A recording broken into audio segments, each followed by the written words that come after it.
ಎಲ್ಲರಿಗೂ ಬೆಳಗಿನ ಶುಭೋದಯ. Very good morning aspirants. Welcome to day 1 of 75 days study challenge. ಎಲ್ಲ ಹೇಗಿದ್ದೀರಾ? ಐ ಥಿಂಕ್ ಓದ್ತಿದ್ದೀರಾ ಅಂತ ಅಂದ್ಕೊಂಡಿದ್ದೀನಿ. ಈ 75 ಡೇಸ್ ಸ್ಟಡಿ ಚಾಲೆಂಜ್ ಯಾವ ರೀತಿ ಇರುತ್ತೆ ಅಂತ ಈ ಹಿಂದಿನ ವಿಡಿಯೋದಲ್ಲಿ ನಾನು already ತಿಳಿಸಿದ್ದೀನಿ.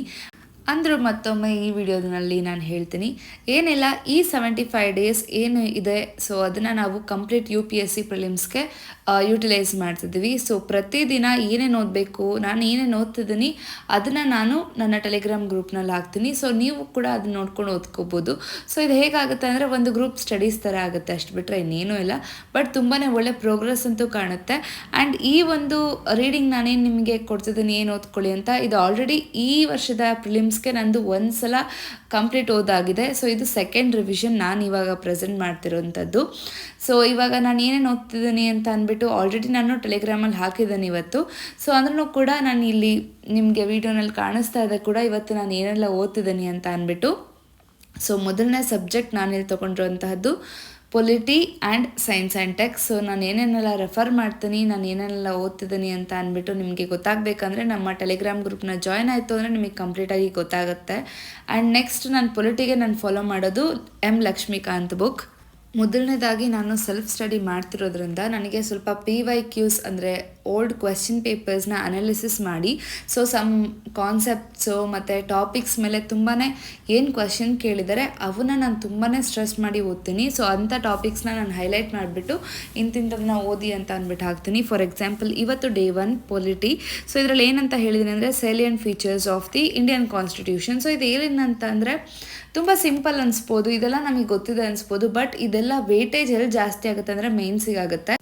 And my dear aspirants, ನಾನು ಮತ್ತೊಮ್ಮೆ ಹೇಳ್ತಿದ್ದೀನಿ, ದಯವಿಟ್ಟು UPSCಗೆ ಆಗಿರ್ಬೋದು, KPSCಗೆ ಆಗಿರ್ಬೋದು, ಯಾವುದೇ ಎಕ್ಸಾಮ್ಸ್ಗಾಗಿರ್ಬೋದು, ದಯವಿಟ್ಟು ಪ್ರಿಲಿಮ್ಸ್ಗೆ ಅಂತ ದಯವಿಟ್ಟು ಪ್ರಿಪೇರ್ ಆಗಲೇಬೇಡಿ. ಯಾಕೆಂದರೆ ಪ್ರಿಲಿಮ್ಸ್ ಯಾರು ಬೇಕಾದ್ರೂ ಕ್ಲಿಯರ್ ಮಾಡಬಹುದು. ಯಾಕೆಂದರೆ ಲಕ್ಕಿದ್ರೆ ಟಿಕ್ ಹಾಕಿರೋವಂಥ ಆನ್ಸರ್ಸ್ ಎಲ್ಲ ಕರೆಕ್ಟ್ ಆಗೋವಂಥ ಚಾನ್ಸಸ್ ಇರುತ್ತೆ. ಆದರೆ ಮೇನ್ಸ್ ಭಾಳ ಕಷ್ಟ ಇರುತ್ತೆ.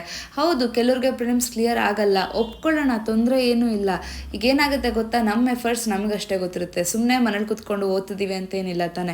ಅಟ್ಲೀಸ್ಟ್ ಅವ್ರ ಜೊತೆ ನಿಂತ್ಕೊಂಡಾಗ ನಾವು ಏನಾದರೂ ಒಂದು ಲೈಕ್ ಅಟ್ಲೀಸ್ಟ್ ರಿಟರ್ನ್ ಆನ್ಸರ್ಸ್ ಆದರೂ ನಮಗೆ ಕೊಡೋಕ್ಕಷ್ಟು ಗೊತ್ತಿದೆ ಅಂತ ಅಂದಮೇಲೆ ನಾವು ಯಾವುದೇ ಒಂದು ಎಕ್ಸಾಮ್ಸ್ಗಾದರೂ ನಾವು ಎಲಿಜಿಬಲ್ ಇರ್ತೀವಿ ಅಂತ ಅಂದ್ಬಿಟ್ಟು. ಬಟ್ ಏನಂತ ಅಂದರೆ ಎಕ್ಸಾಮ್ಸಲ್ಲಿ ಇನ್ನೊಂದೇನೋ ಎಕ್ಸ್ಪೆಕ್ಟ್ ಮಾಡ್ತಾ ಇರುತ್ತೆ ಅಷ್ಟೇ. ಓಕೆನಾ?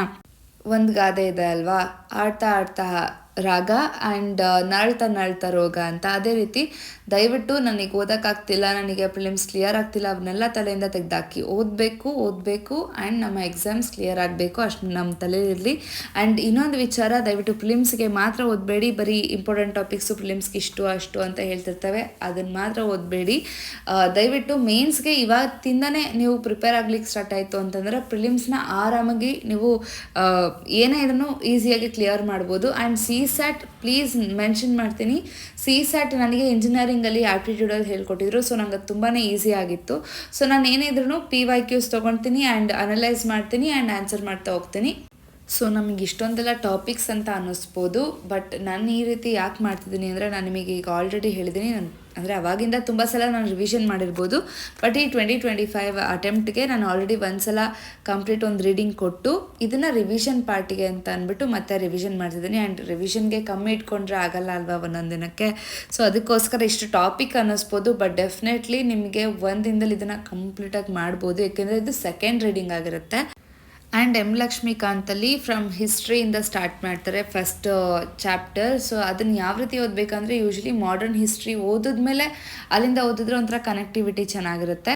ನಾನು ಈಗ ಮೆನ್ಷನ್ ಮಾಡಿರೋಂಥ ಟಾಪಿಕ್ಸ್ ಕೂಡ ಇಂಟರ್ ಕನೆಕ್ಷನ್ ಇರುತ್ತೆ. ಫಾರ್ ಎಕ್ಸಾಂಪಲ್ ಈಗ PM ಜೊತೆಗೆ ನಾವು CMನ ಓದ್ಬೋದು.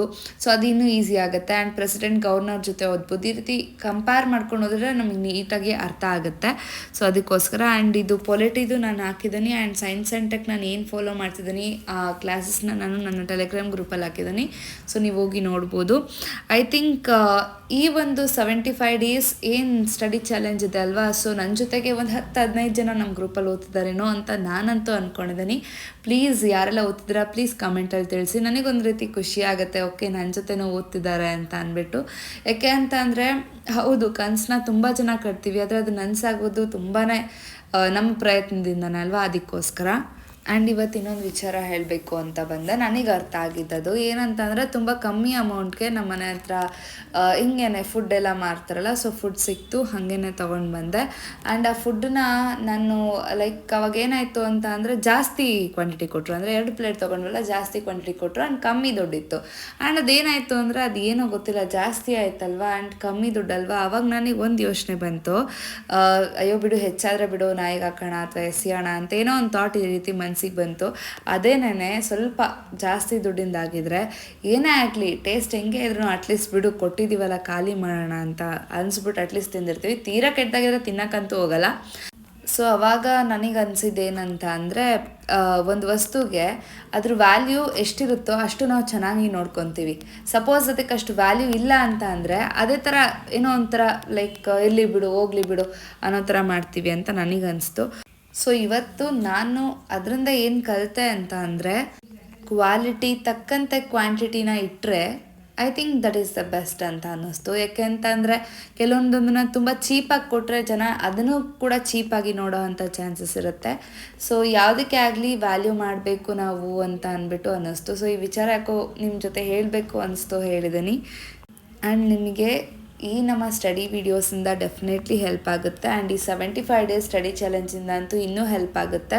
ಅಟ್ಲೀಸ್ಟ್ ನಾನು ಹೇಳ್ತೀನಲ್ವಾ, ನಮಗೆ 10 hours 12 hours ಓದೋಕ್ಕಾಗಲಿಲ್ಲ ಅಂದರೂ ಪ್ರೊಡಕ್ಟಿವ್ ಆಗಿ ಅಟ್ಲೀಸ್ಟ್ 8 hours ಓದಿದ್ರು ತುಂಬ ಹೆಲ್ಪ್ಫುಲ್ ಆಗುತ್ತೆ. ಇದೇ ರೀತಿ ನಮ್ಮ ಸಾಯಿ ದೇವ್ಸ್ ಚಾನಲ್ನ ಸಪೋರ್ಟ್ ಮಾಡ್ತೀರಿ. ನಮ್ಮ ಸ್ಟಡಿ ವಿಡಿಯೋ ನಿಮಗೆ ಇಷ್ಟ ಆಗಿದ್ದಲ್ಲಿ ಲೈಕ್ ಮಾಡಿ, ಶೇರ್ ಮಾಡಿ, ಕಮೆಂಟ್ ಮಾಡಿ, ಸಬ್ಸ್ಕ್ರೈಬ್ ಮಾಡೋದನ್ನ ಮರಿಬೇಡಿ. Thank you.